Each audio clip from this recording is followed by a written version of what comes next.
Le décryptage de ce 5 juillet consacré au logement étudiant. Avant d'écouter témoignages et analyses sur ce plateau, nous faisons un premier point avec ce reportage. Chaque année, sur les 2000 demandes de logement qui arrivent au Crous de Versailles, 16% aboutissent. Alors, même si 4 nouvelles résidences universitaires devraient ouvrir d'ici 2013, pour les étudiants, trouver un logement relève des 12 travaux d'Hercule. C'est pour cela que l'université de Versailles-Saint-Quentin a ouvert il y a 6 mois un service consacré au logement. Delphine Arnold, chef de ce service, a la rude tâche d'informer ses protégés et trouver des propriétaires acceptant de louer à des étudiants. On est en train de travailler donc avec la communauté d'agglomération de Saint-Quentin-en-Yvelines sur un projet de plateforme commune. On aura une base de données en fait de logements de propriétaires privés. On a créé sur Internet un portail qui est destiné aux propriétaires, donc où ils peuvent retrouver notamment une foire aux questions donc, qui leur permettra de répondre aux questions qui peuvent se poser s'ils veulent louer à des étudiants. Certains propriétaires louent volontiers une partie de leur maison à des étudiants. Michel Trivic a sauté le pas l'année dernière. Il a pris contact avec une association et a hébergé pendant 10 mois une étudiante américaine. Je dirais que le but principal quand on le fait, il n'y a pas d'aspect pécunier. Évidemment, il y a des frais, mais c'est effectivement un échange qu'on peut avoir avec l'autre personne. Une personne d'une culture différente, d'une religion différente, d'origine différente. Ce qui permet à nos enfants effectivement de découvrir à travers cette personne son pays, ses origines, sa famille, ses amis. Aujourd'hui, la chambre est vide, mais la famille garde des contacts réguliers avec celle qui a partagé leur vie, une expérience que Michel Trivic souhaite renouveler. Cependant, les offres spontanées de bail étudiants sont rares. Et malgré les programmes d'aide au logement comme le Locapass, une caution publique, ou le GRL, une assurance contre les loyers impayés, louer à des personnes à faibles ressources comme les étudiants fait encore peur. Bonjour madame, bienvenue à l'ADIL de 78, suivez-moi, je vais vous recevoir. Alors, l'université collabore avec l'ADIL, l'agence sur le logement, qui donne des conseils gratuits à tous les particuliers en matière juridique, fiscale et financière. Le conseil que je donnerais à ce propriétaire, c'est de faire un bail de 9 mois, un bail étudiant, qui lui permet en fait de louer ce logement pendant 9 mois, uniquement 9 mois, le bail n'est pas reconductible, ce qui lui permettra soit de refaire un contrat de location avec cet étudiant si l'expérience lui a plu, soit d'arrêter là. En plus de conseiller des particuliers, l'ADIL informe le public en participant à des forums. Vous pourrez notamment les rencontrer lors du premier forum sur le logement étudiant organisé par l'université de Saint-Quentin-en-Yvelines ce samedi dans les locaux à Guyancourt. Nous évoquons ce soir, pour conclure, ce 7-8, la galère du logement étudiant. Invité Sylvie Guédon, bonsoir. Bonsoir. Vous êtes la directrice de la vie étudiante, c'est pour l'université de Versailles-Saint-Quentin-en-Yvelines. Oui. Et Kevin Calambeau, bonsoir. Vous êtes représentant étudiant au sein du Crous. Avant de vous entendre tous les deux, nous allons discuter quelques instants avec Thierry Cohen. Il est le directeur des sites du Crous de Cergy-Pontoise et de Versailles-Saint-Quentin-en-Yvelines. Le Crous, c'est cette structure sous tutelle du ministère de l'Éducation qui gère restaurants, cafétérias et résidences étudiantes. Bonsoir Thierry Cohen. Bonsoir. Merci d'être en ligne avec nous. Une toute première question. La chasse au logement, c'est en ce moment pour les étudiants. Ceux qui souhaitent trouver un logement en ce moment, ont-ils encore une chance d'y parvenir grâce au Crous? Ou est-ce qu'il est déjà trop tard? Alors, il n'est jamais trop tard. Tout dépend, de à quel endroit se trouve l'étudiant, ou plus exactement à quel endroit va étudier l'étudiant. Sur le site de Versailles-Saint-Quentin-en-Yvelines, actuellement l'offre du Crous est très réduite puisque nous avons à disposition des étudiants 242 logements à ce jour, auquel il faut ajouter 120 logements qui vont ouvrir au 1er septembre à Buc. Mais les places sont déjà attribuées pour ces 120 logements. Les places ne sont pas toutes encore attribuées, par exemple à Buc. Et d'ailleurs, nous continuons la procédure d'affectation, ce que nous appelons dans notre jargon le deuxième tour d'affectation se tiendra le 13 juillet prochain. Et une fois que l'ordinateur va avoir mouliné et attribué les chambres suivant les demandes des étudiants, nous verrons plus clair et pourrons voir combien de chambres restent disponibles. Ceci étant, j'ai bien conscience que sur ce secteur, la demande est très importante par rapport à l'offre du Crous. Alors justement, ce qui n'est pas suffisant, le Crous n'a pas assez de place pour tout le monde aujourd'hui. Il manque des résidences. Absolument. Je rappelle malgré tout que la mission première du Crous, c'est de loger des étudiants boursiers.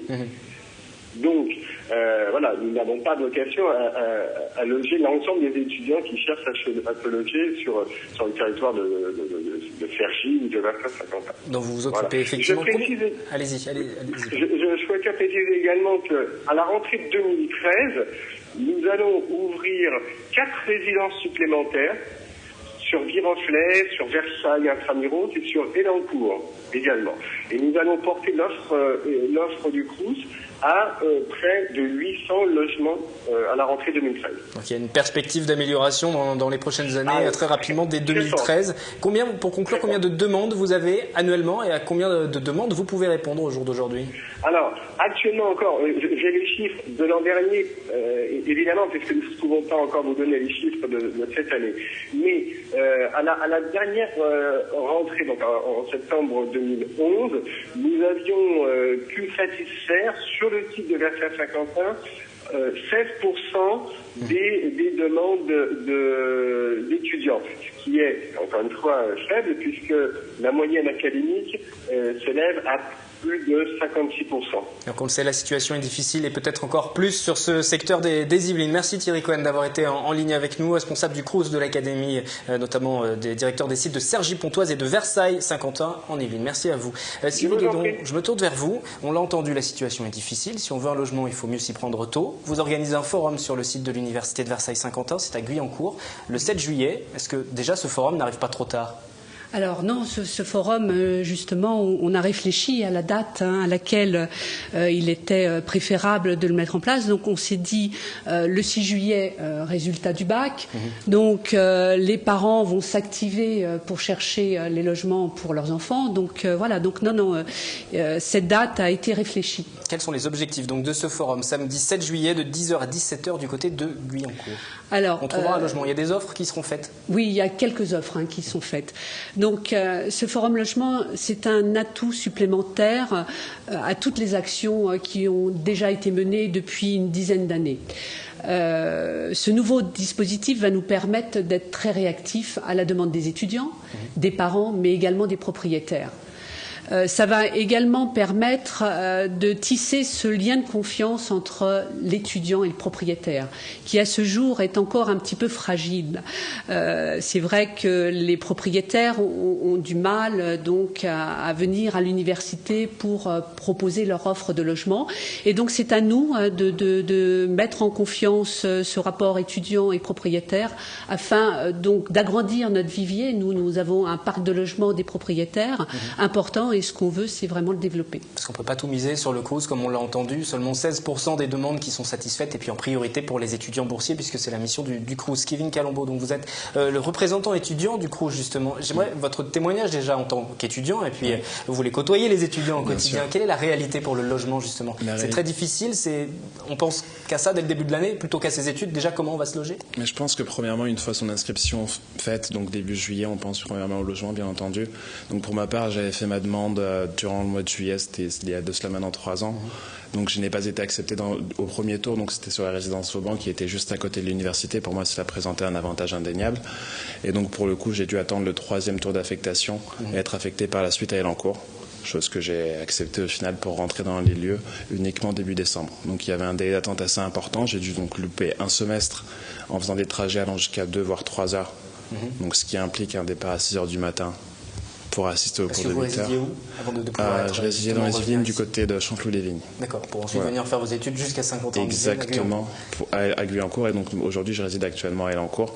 Donc il faut savoir que pour certains étudiants, ça devient de plus en plus difficile. Ils n'ont pas du tout de logement, donc ils sont obligés de trouver des solutions de repli, loger chez des amis de façon temporaire, ou voire aller habiter sur Paris, ce qui n'est pas toujours efficace, notamment au niveau de ses études. Et donc le Crous maintenant commence à investir dans différentes résidences et je pense que ça va être quand on entend Thierry Cohen qui s'occupe de ce secteur 50 ans en Yvelines ou de Cergy, on a le sentiment que les choses vont vraiment s'améliorer. Est-ce que c'est le cas? Exactement, oui, bien sûr. Véritablement, parce que c'est vrai que ça fait des années et chaque année le constat est le même, mais là les choses vont aller mieux. Les choses vont vraiment évoluer. On avait une résidence qui était prévue sur Elancourt, donc une deuxième résidence qui était censée ouvrir donc en 2011 au départ. Donc il y a eu des retards qui ont été dus notamment au permis de construire par rapport à la communauté d'Elancourt. Donc pour le coup, le Crous a pris du retard, mais les travaux ont commencé. Donc prochainement, la résidence devrait ouvrir d'ici 1 an ou 2. Vous êtes représentant étudiant pour le Crous. Ça consiste en quoi, justement, à remonter cette expérience du terrain? Exactement, expérience du terrain. Donc je suis élu également au sein de l'université. Donc ça me permet de faire le relais aussi bien au sein de l'université qu'au sein de ma résidence.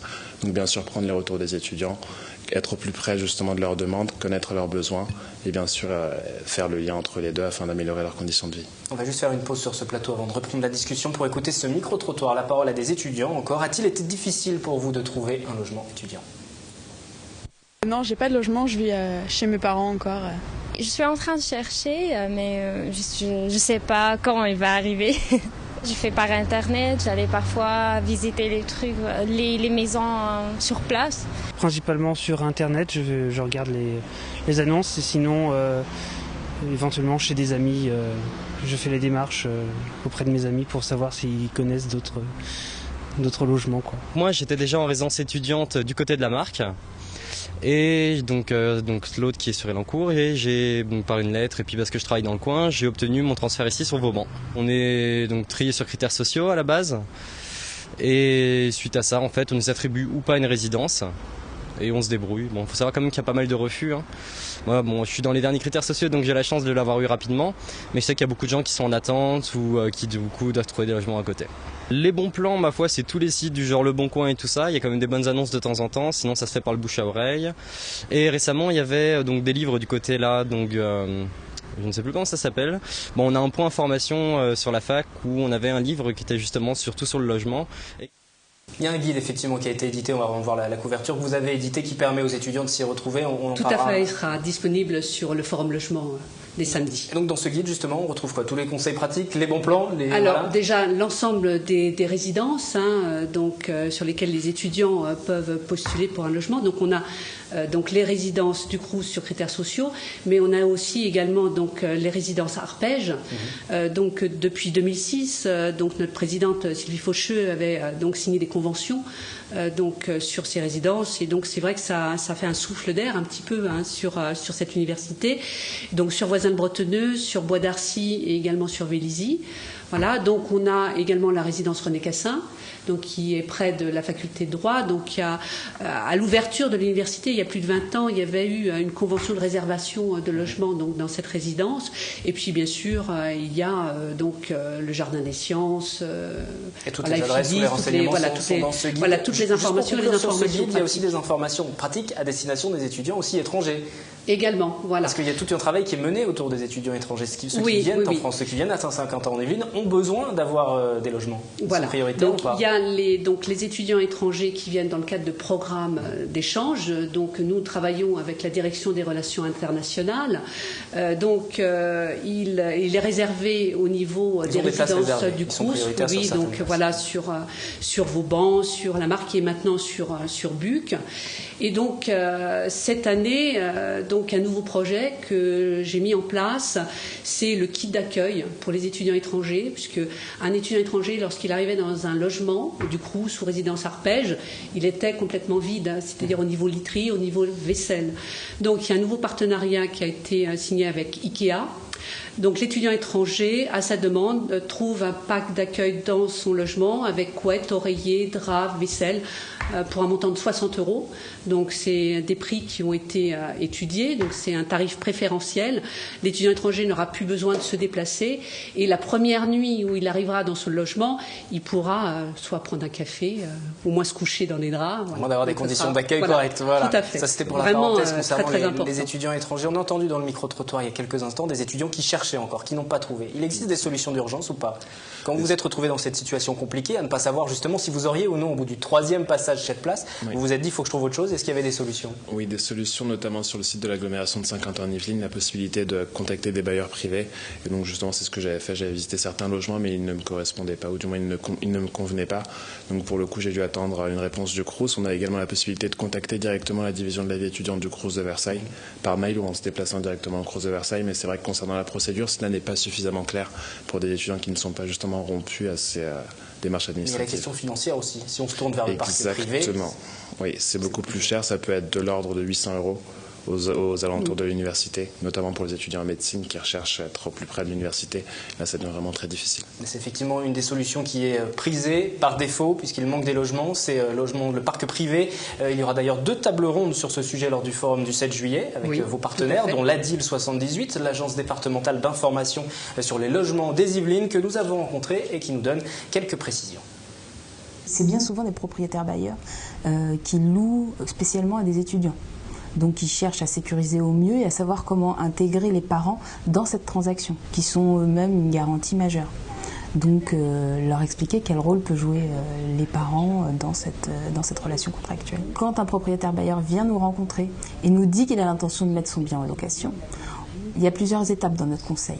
On lui explique d'abord les démarches administratives à faire, le contrat de location, ce que c'est qu'un acte de caution, ce que c'est qu'une assurance impayée de loyer, ce que c'est que le locapass, les droits et les obligations du propriétaire et du locataire, parce que bien souvent le propriétaire bailleur arrive avec une idée assez précise de ce qu'il veut ou ne veut pas de son locataire. Et parfois, ça ne correspond pas forcément à ce qu'il a le droit de faire. Donc il faut lui expliquer avec la diplomatie la plus grande qu'il ne peut pas interdire au locataire d'inviter des amis dans son logement, par exemple. Pour les étudiants étrangers, s'ils sont en situation régulière, on a tout à fait le droit de leur louer un logement, donc ça ne se passe pas différemment. Dans les faits, ça peut être un peu plus compliqué pour des raisons toujours de sécurité financière, parce qu'il est beaucoup plus difficile de poursuivre une personne qui est à l'étranger, éventuellement dans le cas de loyer impayé. Donc les bailleurs sont toujours un peu plus frileux si la garantie est à l'étranger. Voilà pour ces précisions de l'ADIL 78. Est-ce que les propriétaires bailleurs sont assez incités à se tourner justement à louer à des étudiants? Est-ce qu'il y a assez d'incitation fiscale ou de garantie parce qu'ils ont peur aussi de ne pas toucher le loyer? Oui, alors c'est vrai que s'ils sont frileux, c'est parce que un étudiant, surtout notamment pour les étudiants étrangers qui n'ont pas de cautionneur, donc pour ces loyers. Donc, alors souvent des propriétaires passent par le GRL, la garantie à risque des loyers impayés, et donc, mais c'est une assurance qui coûte très cher. Donc c'est vrai qu'ils préfèrent qu'il y ait quelqu'un qui se porte caution. Alors on a des partenaires maintenant qui se sont engagés pour cette caution loyer. Nous avons donc la fondation Fondaterra de l'université qui pour nos étudiants étrangers pourra nous apporter son soutien pour ces loyers en mettant à disposition un certain budget. Et donc nous avons également des organismes comme le LCL qui pour les étudiants étrangers également pourra se porter caution. Alors pour les étudiants français, c'est vrai que il est préférable que ça soit leurs parents, soit des amis, mais c'est très difficile. Forcément compliqué, mais il y aura tous les conseils qui seront donnés lors de ce forum du logement étudiant le 7 juillet que vous organisez au bâtiment Vauban de l'Université de Versailles-Saint-Quentin. Merci à vous, merci d'être venu témoigner également sur ce plateau. On espère avoir été assez complet et que vous pourrez trouver ce logement avant de débuter vos études. En tout cas, c'est le début des vacances pour l'instant pour plus de 12 millions d'élèves en France, plus d'1 million de personnes également travaillant pour l'éducation nationale. Nous sommes allés à la sortie des cours vers 16h cet après-midi pour voir comment ils avaient vécu cette année scolaire et surtout leur programme pour les vacances. C'est un jour particulier pour toi aujourd'hui? C'est quoi alors, dis-moi? Il n'y a plus école. Et t'es content? C'est nul le dernier jour d'école. C'est nul. C'est nul l'école? Je regrette l'école. Les vacances. Les vacances. Ah, et t'es content d'être en vacances? Raconte un peu. Oui. Tu vas faire quoi? Tu sais déjà ce que tu vas faire pendant tes vacances? Je vais aller en Chine. Super, et t'es content? Oui. Et tu vas faire quoi en Chine alors? Je sais pas. J'aime bien les vacances et puis en août on va aller à Toulon. Où ça? À Toulon. Et qu'est-ce que tu vas faire à Toulon? Je vais aller chez un camarade de classe qui est plus parti. Et t'aimes bien les vacances? On s'embête un peu pendant les vacances, non? Non. Tu vas faire quoi alors? Je vais aller à la mer. C'est la fin de l'année. Enfin, non, pas la fin de l'année. On arrête les cours pour l'instant. D'accord, alors c'est quoi? C'est les grandes vacances, c'est ça? Oui, c'est ça, les grandes vacances. Alors qu'est-ce que tu vas faire pendant tes grandes vacances, dis-moi? Je vais rester avec ma maman. D'accord. Et tu vas faire quoi? Tu vas faire des cahiers de devoirs? Tu vas faire des révisions? Non, je vais lire mon livre. Mon livre qu'il faut pour l'entrée. C'est la fin de l'année et l'année prochaine on va au collège. C'est le collège l'année prochaine. Alors, est-ce que tu as un peu peur d'aller au collège? Comment ça se passe dans ta tête? C'est bizarre, je réalise pas encore. C'est la fin d'année. Et donc, ça l'est? Elle va rien faire. C'est les vacances. T'es content d'être en vacances? Vacances donc à tous ces jeunes qui sont donc ce soir en vacances jusqu'au mois de septembre. Vendredi dès 18h, le 7-8 week-end pour un récapitulatif de l'actualité de la semaine. Lundi, je vous retrouve en direct à 18h. Excellent week-end et bon début de vacances.